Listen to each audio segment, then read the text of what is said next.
Empresas não morrem por fazer coisa errada, empresas morrem por fazer a coisa certa por um tempo longo demais. Por isso a inovação é fundamental. Então a inovação ela pode acontecer no processo, pode acontecer no produto, pode acontecer na tecnologia. Sempre que você quiser que alguma coisa seja efetivamente inovadora, a questão é por que não. É daí que saem as grandes inovações.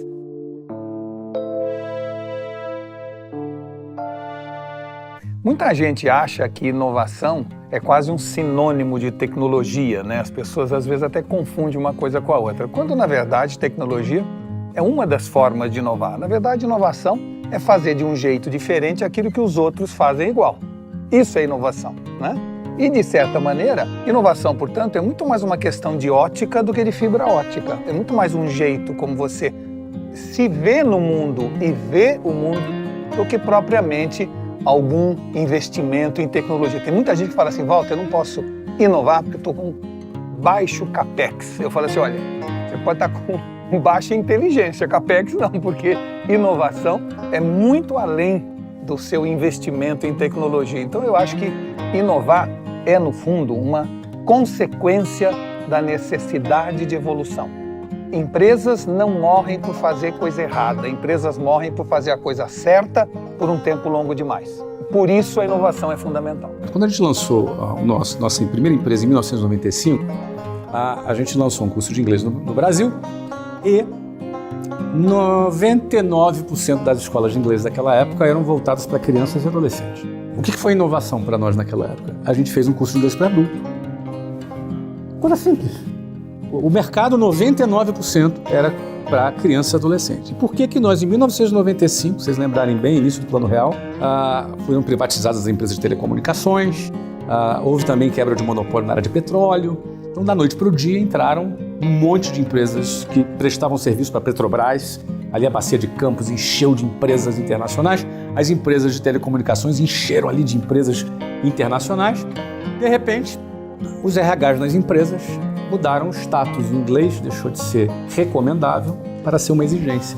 E aí, para quem tinha entre 25 e 45 anos de idade e não tinha inglês, até porque no Brasil só 3%, 2% naquela época falava inglês, ou seja, o cara estava com 25 a 45 anos no mercado e não falava inglês. De repente, o chefe dele era um gringo. E aí ele ia buscar no mercado uma escola de inglês, ele encontrava, não vou dizer o nome aqui, mas cursos que tinham duração de 10 anos, 11 anos, 12 anos. Aí ele falou, cara, eu tenho 30 anos, se eu levar 11 anos para aprender inglês, eu tô perdido. Eu tenho que segunda-feira falar com o meu chefe já. Eu preciso resolver meu problema. Então, ou seja, quando a WhatsApp surge como uma solução mais rápida para o público adulto, era uma resposta para uma nova demanda de mercado. Aquilo era a nossa inovação. Era inovação no posicionamento. O posicionamento era geralmente para crianças e adolescentes, o nosso posicionamento foi para o público adulto. Então você vê que inovação, ela vai em vários pequenos detalhes que podem fazer a diferença no sucesso da companhia. Quem está sempre pensando em resolver um problema ou está incomodado com um problema, você tem que procurar isso. E o problema é no sentido de oportunidade, né? de melhoria. O que você fez foi olhar para o porquê, né? Por que isso está acontecendo, né? Por que inovar hoje é tão importante e não era antes? Essa é uma pergunta que as pessoas fazem. A gente tem que entender que sonhos nós estamos realizando dos nossos clientes. E aí abre um leque que gera os ecossistemas, onde a Cacau Show não é uma fábrica de chocolate, é uma empresa de entretenimento na sua boca. A Virgin não é uma loja de CD, é uma grande empresa de diversão e entretenimento. E é por isso que as empresas acabam ganhando essa exponencialidade, porque deixaram de pensar no negócio deles, mas incorporaram, como você falou, tempo e recursos para entender quais os sonhos dos nossos clientes que nós podemos realizar. E aí o céu é o limite. E daí a necessidade de você inovar e crescer esse índice de risco, não é? Então, hoje nós temos nas empresas uma enorme dificuldade que é essa disputa, eu diria, educada entre inovação e governança. O que motiva? Eu sou empresário, os empresários estão nos ouvindo, nos assistindo, eles ficam pensando, tá, mas agora sim, minha vida real, vou ter que inovar, o que eu faço? Olha só os caminhos que tem. Um é, que problema eu tenho que eu quero resolver, ou que problema o mercado tem que eu poderia resolver. É muito de onde nasce, porque, por exemplo, antes da pandemia tu lança o curso de inglês online.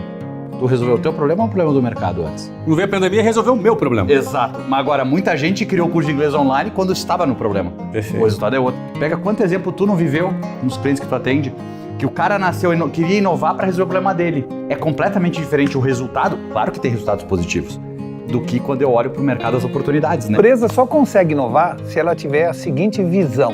Tem vezes que eu acerto, tem vezes que eu aprendo. Se a gente achar que é erro e não que é aprendizagem, A gente veio de uma cultura organizacional que o funcionário do mês, da parede, da foto, é aquele que atinge a expectativa que a empresa definiu como desafio para ele. Tudo justo. Só que é raro a gente ver alguma empresa que bota a foto na parede e o funcionário que tentou fazer alguma coisa em prol da empresa que eventualmente não teve resultado. Mas ele está no caminho. os rebeldes são fundamentais numa Pioneiros. organização. É, aquela pessoa que enche o saco de todo mundo, mas que é fundamental numa organização. E que normalmente a área de recursos humanos, de alguma maneira, expulsa essa pessoa ou não contrata. Por Fugiu quê? da média, né? Porque ele não tem interpersonal skills, ele não tem inteligência emocional, ele não tem aceita foco. autoridade. Ou seja, nós temos que entender que estudos que foram feitos com escolas particulares de São Paulo mostraram que hoje a turma da frente trabalha inteira para a turma do fundão. É isso que nós temos que entender, que foi exatamente aquelas pessoas que mais desobedeciam ordem, que mais discutiam, são hoje as pessoas que são os donos das empresas e o resto trabalha para ele.